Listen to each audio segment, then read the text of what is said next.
Eh, Halo, salam. Nama saya adalah Kristo Bidantino Nurcahyo. NRP saya adalah 50170511051 dan ini adalah KTM saya. Di sini saya ingin mempresentasikan dan menjelaskan mengenai klasifikasi batuan metamorf berdasarkan lokasi dan lingkungan tektonik keterbentukannya, serta agen metamorfisme utamanya. Dari yang saya tahu itu adalah panas, tekanan, atau fluida.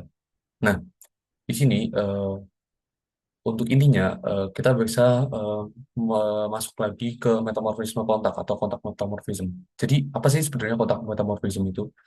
Kontak metamorfism itu adalah agen yang mana itu agen utamanya adalah panas. Jadi, ketika suatu daerah itu mengalami suatu tekanan yang sangat tinggi, tekanan yang sangat rendah, mohon maaf, dan tidak dominan di lingkungan tektonik, itu eh, terjadi di dekat zona intrusi magma, seperti di bawah kompleks gunung api aktif atau dapur magma di atas lempeng konvergen maupun hotspot. Ketika magma super panas menerus naik, batuan di sekitarnya itu akan terpanggang oleh suhu tinggi secara konduktif tanpa adanya tekanan yang terarah. Kondisi ini itu menghasilkan batuan berstruktur murni, non-foliasi atau non-lipatan karena pertumbuhan kristalnya itu menyebar merata ke semua arah. Contoh batuannya adalah marble atau marmer dan quartzite atau quartzite. Yang kedua adalah metamorfisme regional atau regional metamorphism, merupakan jenis metamorfisme skala yang paling masif, yang paling besar, yang mencakup area yang sangat luas di bumi. Nah, berdasarkan mekanisme tektoniknya, tipe ini dibagi lagi menjadi dua. Yang pertama adalah metamorfisme organik atau organic metamorphism, di mana agen utamanya itu adalah tekanan yang terarah atau yang berpasangan kuat dengan panas atau heat. Nah, lingkungan tektonik itu terjadi di jantung sabuk pegunungan aktif akibat zona kolisi atau collision course di benua-benua, contohnya seperti pegunungan Himalaya atau zona subduksi perubahan.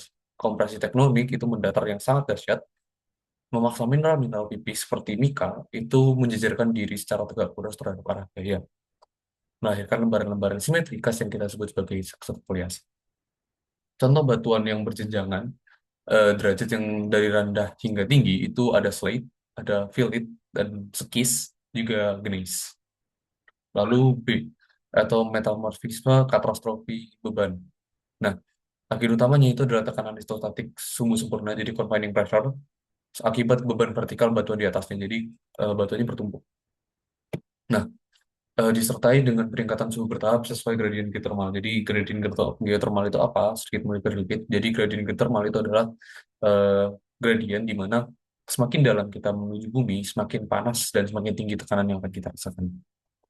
Nah, di manakah metamorfisme katastrofal beban itu terjadi? Biasanya terjadi di bagian dasar cekungan sedimentasi yang sangat dalam dan mengalami penurunan yang terus-menerus, seperti di cekungan delta atau palung samudera pasif.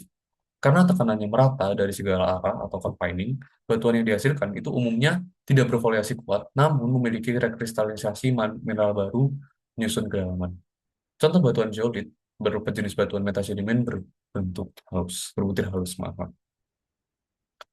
Yang keempat adalah metamorfisme zona patahan atau fault zone, dynamic metamorphism, di mana agen utamanya itu adalah tekanan geser mekanis tinggi atau shear stress.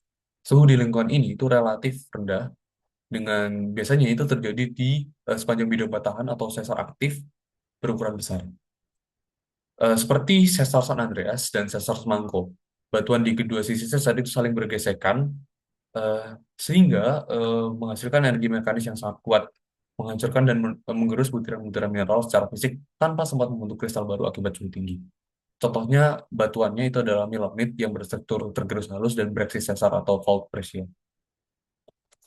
Yang kelima adalah metamorfisme impact atau shock, di mana ketika metamorfisme shock ini itu adalah dihasilkan ketika suatu tekanan yang sangat tinggi itu tiba-tiba datang dan panas instan ekstrim yang tiba-tiba datang juga yang terjadi dalam hitungan milidetik. Contoh terjadinya itu ketika suatu meteorit raksasa datang dari luar bumi dan jatuh di daerah bumi. Nah, nantinya hasil dari daerah di sekitar impact dari meteor itu akan terjadi metamorfisme impact atau shock. Nah, energi kinetik yang dihasilkan dari meteorit ini itu bisa memberikan panas yang sangat tinggi dan tekanan yang sangat tinggi dalam waktu singkat. Nah, contoh batuan ini itu adalah mineral kuarsa yang berubah dari menjadi polimer bertekanan tinggi seperti stishovit dan koisit serta batuan kaca impact atau tektit. Terima kasih, itu adalah penjelasan saya. Terima kasih dan sampai jumpa.